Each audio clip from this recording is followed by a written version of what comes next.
Okay, so welcome to our lecture series of signal and system. In this lecture, we will be starting our new topics, that is signal and systems. So here we will be talking about what are the signals, why do we need signals, what are your day-to-day life signals that you are using. We will also be talking about elementary signals, some signal property and signal classification. Generally, when we are talking about the signals, we are saying the signal is a function of one or more independent variables and that carries some information. And the information which signal is carrying that represent a physical phenomena, right? So you can also say the signal is a physical quantity that convey information about some physical phenomena. Generally these signals exhibits their variation in both space and time. Most of the times we are working with the time varying signals, but the variation could be in terms of space and time both. For example, when we are talking about the EM waves, which are the time varying signals, your speech signals, which are time varying signals, whereas your image signals. Your image signals are your 2D signals, which are varying in space. Like in modern images, if you are talking about, you are having the pixels, different pixels are there, and over the pixels, you are talking about the pixels values, their intensity, and that is giving the color of the image. So that pixels are arranged in the space. That's why we call image as a space varying signal. We do have some other types of signals like video signals, which have the variation in both space as well as time. So that's why we are saying that signal is a function of one or more independent variables. Generally, when we are talking about the signals, we are not only interested about the signals, but we are also interested about the systems. For example, consider a system over which we are applying an input signal. Let that input signal is my x of t, and then we are getting some output signal. My output signal is y of t. So in signal and system course, rather than only talking about the signals, we are more interested in obtaining or in considering the interplay between signals and systems. For example, in this particular case, we are interested that when we are applying the input signal xt to the system, then how system is working, how it is operating over the xt, how it is processing the xt, and how it is providing the yt. So we are more interested in this interaction of the signals and systems. That what is this interaction, how xt is processed by your system, and what is the relation in between yt and xt, right? So in this particular case, your xt is this one and yt this one. These two are representing the signals, and this processing units is representing the systems. These signals and systems, these are of very important. We are using in many branches. For example, talking about the electrical engineering, we are using in power systems, in designing the smart grid. In electronics, we are working on the TV signals, radio signals, mobiles. In communication, we are using 3G, 4G, 5G, Wi-Fi signals. Similarly, in control or instrumentation, we can have the example of aircraft. So you can say the signals are there in all the aspect of your life, like TV, radio, mobiles are the example. The signals could also be further classified into one-dimensional or multi-dimensional signals. The one-dimensional signals are one which are depending on single variable, whereas the multi-dimensional, which are the signals which are depending on two or more variables. Just like the image signals, the image signal is depends on both x and y directions. So we are having this as a 2D signals. Whereas just your speech signal, the speech signal is the example of your 1D signal. Broadly speaking, we are dividing the signals into two types. One is continuous time signal and another one is a discrete time signal. So in the continuous time signals, your signal is varying continuously with time, and generally we are representing it by x of t. So we say continuous time signal is written like x of t, where x is the function of t. It is a time varying signal, and the speech signal is example of this. For example, consider signal like this. The signal is varying in time domain and it is of x of t. So the important property of this continuous time signal is the signal possesses value for every point in time domain. For example, if this is 0 and let this is 1, so even if you are talking about t is equal to 0.1 or t is equal to 0.001, your xt will be having some finite value. So your xt is having its amplitude value at every point in the time domain. Whereas when we are talking about the discrete signal, which are generally represented like x of n, n is representing the discrete time. So in this case, the signal is having values only for discrete point in time. So if you are taking the same example, and we will try to differentiate in this xt and xn. So let this was the xt that we were considering. So this is varying in time. This is my x of t. So x of n is the discrete signal. So that signal will be obtained by considering a suitable sampling. So what we will be doing is we will be taking some finite interval, and then we will take the value of the amplitude. So if I will plot this x of n, so this will be representing the x of n. So this will be having only some finite values, finite intervals, right? So ideally it is something like this only, but now it is discrete in nature, like this. So if these points are let, this is 0, this is 1, this is 2, 3, 4 and 5. So we are having the value of xn only at a discrete interval of time, that is 1, 2, 3, 4. So if you want to find the value, in this case xt is having value for t is equal to 0.1 as well, or 1.5 as well. But for x of n, it is not having any value at 0.1. It is 0 for 0.1 or 1.5, because it is having only absolute values as t is equal to 1, 2, 3 and 4 and so on. At all other intervals, its value is 0. In coming lectures, we will see that how to create these discrete signals from the continuous one, and how to create the continuous signal back from the discrete one. So we will study that sampling theorem in your coming lectures. But for the time being, you can say your discrete signals are one in which the amplitude is only depending on the discrete interval in the time, and in the continuous, your signal amplitude possesses a value at every interval in the time. So your discrete signals are your sample time domain signals. This is a MATLAB plot of y is equal to 2 sine 4 pi t. So in the time domain, we are having a sinusoidal signals where the radian frequency omega naught is equal to 4 pi. So generally we are writing this as a sine of omega naught t. So in this case, omega naught is equal to 4 pi. We can say the signal is having frequency of 2, because omega is equal to 2 pi f. So we can write it like 2 pi f or 2 pi f naught is equal to 4 pi. So that will give me f naught is equal to 2 hertz. So that is the frequency of the signal, and it is varying in time. So this is sinusoidal signals where it will be having value at every instant of time. Whereas after the sampling, when we are plotting the stamp plots in the MATLAB, you will be getting the discrete signals. And here you can say it is having its amplitude value only at the discrete interval of time. Talking about the elementary signals. So there are some basic signals which are widely used in your signal and system course, and in which the first one is your unit step signal. So the first one is your unit step, and we are writing this as a u of t. So this is written as a u of t. So u of t, it is a continuous time unit step function or signal. In discrete time, we are writing it as a u of n. So u of n is your discrete time domain signal. The signal is having the properties like it is defined that ut is equal to 1 when t is greater than equal to 0, and it is 0 all other value of t. So otherwise ut is equal to 0.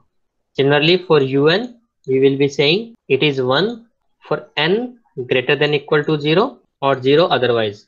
So, or we can write when n is less than 0. So when we are saying ut is equal to 1 for t greater than equal to 0, if we will see the pictorial representation, it will be looking something like, so for t equal to n greater than 0, the signal is 1, and for t less than 0, it is 0. So this is 0, this is representing the t, and this is 1. And this signal is nothing but my u of t, right? Since its amplitude is 1, that's why we call that as a unit step. We can have another example where this amplitude is a and this is t. So this second one is known as a step signal. This is not the unit step signal because this is representing a of ut. Unit means when amplitude is 1. So this unit means the 1. Right? Otherwise, when we have amplitude 2, 1.5, 0.5, it could be anything. We broadly call them as a step signals. So the second one is the example of step signal. So this xt, where xt is equal to aut, is my step signal. Similarly, if I'm talking about the unit step discrete signal, so this will be representing the u of n, which is varying with respect to n. So we will be having for n is equal to 0, the signal value will be 1. For n is equal to 1, the signal value will be 1, 2, 3 and so on. So this is 0, 1, 2, and 3. So this is again an example of unit step discrete signal, and all in the negative direction in the -1, -2, and all this will be 0. So this is how we are representing the unit step function. Now we will see some of its properties. Like if I'm talking about unit step function ut power n. So suppose n is equal to 2. So ut square. So ut square will be equal to ut only, because the amplitude is 1 in the unit step, and even if you are squaring the 1 2 times, 3 times, 4 times, you will be getting the same unit step. So we can say for unit step function ut power n is nothing but equal to ut. If it is only step function, then thing will be different, but for unit step it will be same only. Second, if I want to plot ut minus 1, so this is actually time shifting property. Let ut minus a. We will study this in more detail while we will talking about the time shifting property, but just for the introduction I am providing you that how we can write it. So ut minus a, you have given a ut and we need to plot ut minus a. So for the ut we are saying that ut is 1 for t greater than equal to 0, and it is 0 for t less than 0. So if I want to plot ut minus a, we generally call that as a time delay signal. So what we will do is we are actually replacing t by t minus a. So if I will modify this expression, it will be something like 1 when t minus a is greater than 0, and 0 for t minus a less than 0, which we can further say it is 1 when t is greater than equal to a, and 0 when t is less than a. So if you will see the comparison, the ut was something like this. This is the t and this was my ut. Amplitude was 1. So ut minus a is t is greater than equal to a, and if a is positive, considering a is greater than 0. So when a is positive, this is t. So it will start somewhere from here and it is going. So this will be a. So when t is less than a, it is 0, and for t greater than a, it is 1, and this will be 1. So this is representing u of t minus a, right? So you can say when we are having time delay, since a is positive, so if a is 1, it will be representing u of t minus 1. So we are delaying the signal by 1. This is time delaying shifting.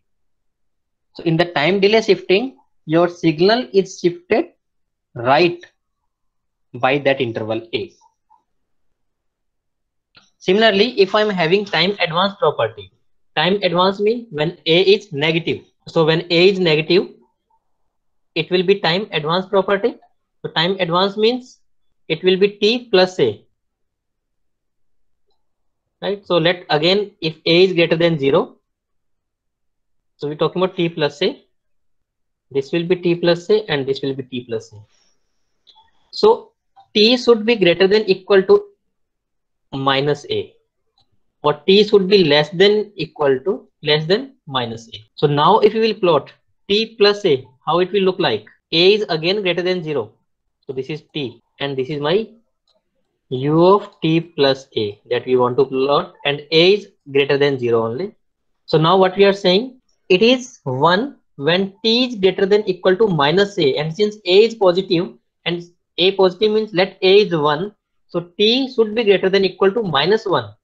So it will start from here and then it will go like this. So this is representing minus a. So when t is less than minus a, it is 0. When t is greater than equal to minus a, it is 1. So in summary, you can say if we are having time shifting in the unit step function and we are having time delay.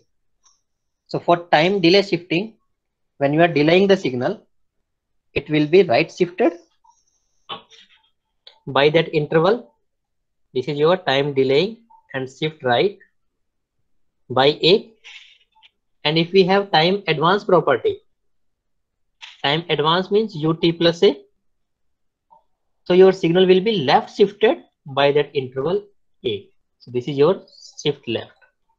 We will have few more examples while we will be talking about your time shifting properties. Here you can say what is we have represented in the slide, that ut is equal to 1 when t is equal to 0 or greater than 0, and ut will be 0 for t less than 0, and we call that as a unit step function. The second one is your unit ramp function. Unit ramp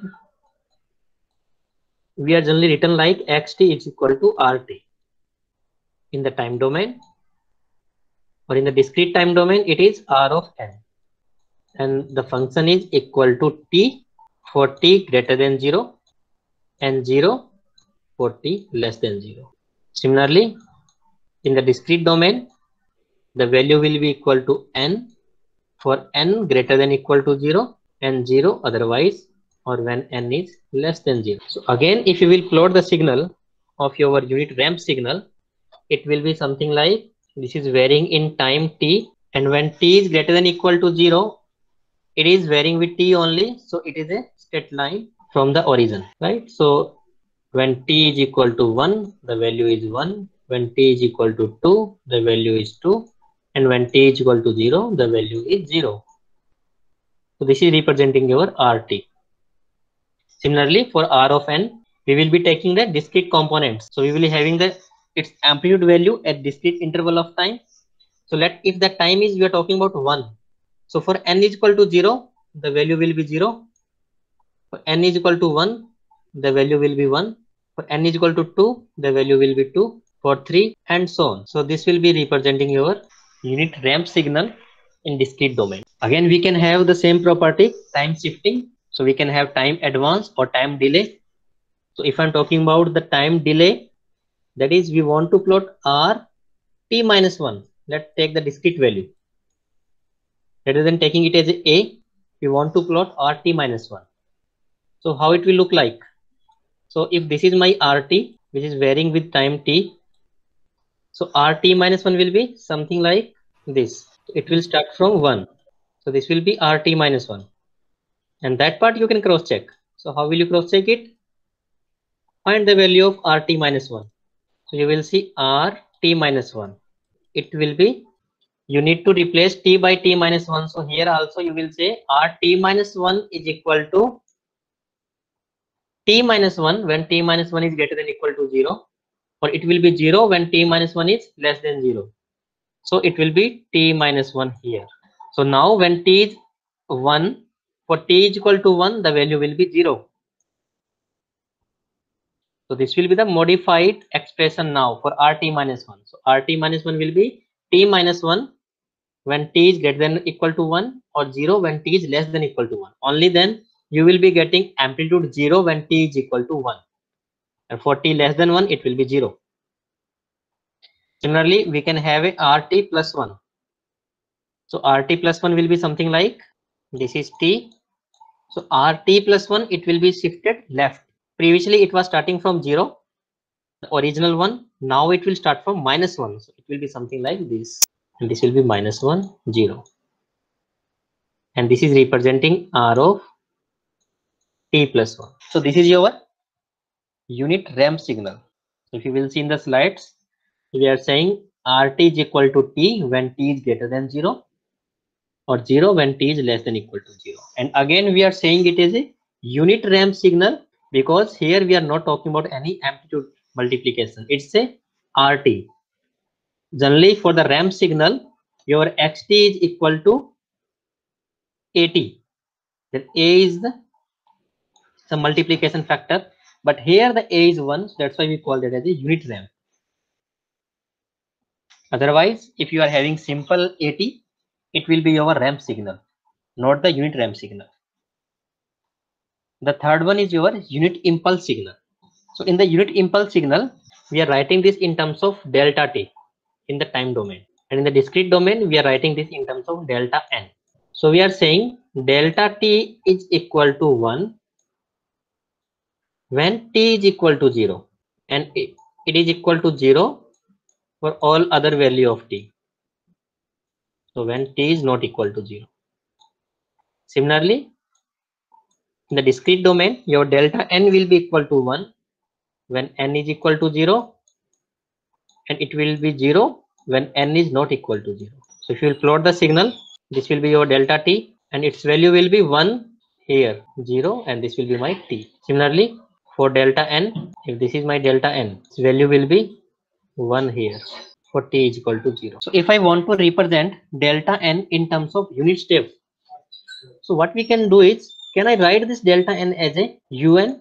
Un is all the values, so 0, 1, 2, 3, and so on, right? This is the un. And if I will subtract these values from my un, what I will be getting? Delta n, only the single value at the 0th position. And what is the subtraction part that we want to subtract?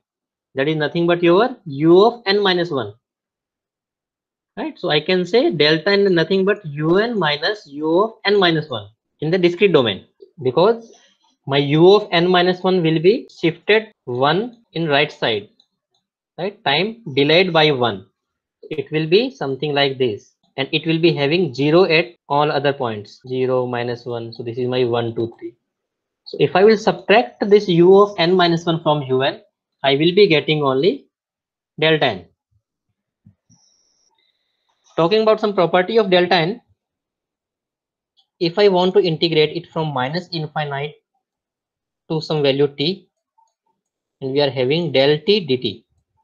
If I want to integrate this, so in this case you can say my del t is having only value 1 for t is equal to 0, and all other values the delta t will be 0. So we can simply write this as a, that it will be delta t only, and its value will be lying at t is equal to 0, and that value will be 1, right? So if I want to plot this integration of delta t dt, and that value that we have obtained is 1, so the plotting will be something like this till time t, and 1 in the interval of minus infinite to t, and that is nothing but my ut. So I can say the integration of my delta function is providing me the unit step function. Integration of my unit delta function is providing me the unit ramp function. So integration of minus infinite to t delta t dt is nothing but my ut. We are seeing the relation in between the basic elementary signals. Similarly, integration of unit step function ut dt is equal to my rt. We can have the reverse relation, that differentiations of rt in terms of t, that is drt upon dt, will be equal to my ut, and differentiations of ut unit step function with respect to t will be providing me the delta function. This function we have represented in the discrete time domain, the u of n, r of n, and delta n. The detail we have already studied. We do have some other signals. The first one is the sinusoidal signals. So in the sinusoidal signals, we are generally writing this in terms of a sine omega t plus theta, where theta is representing the phase variation, omega is the radiant frequency, and this omega naught is generally represented as a 2 pi f naught. So f naught is the signal frequency. So it is again a continuous time varying signal.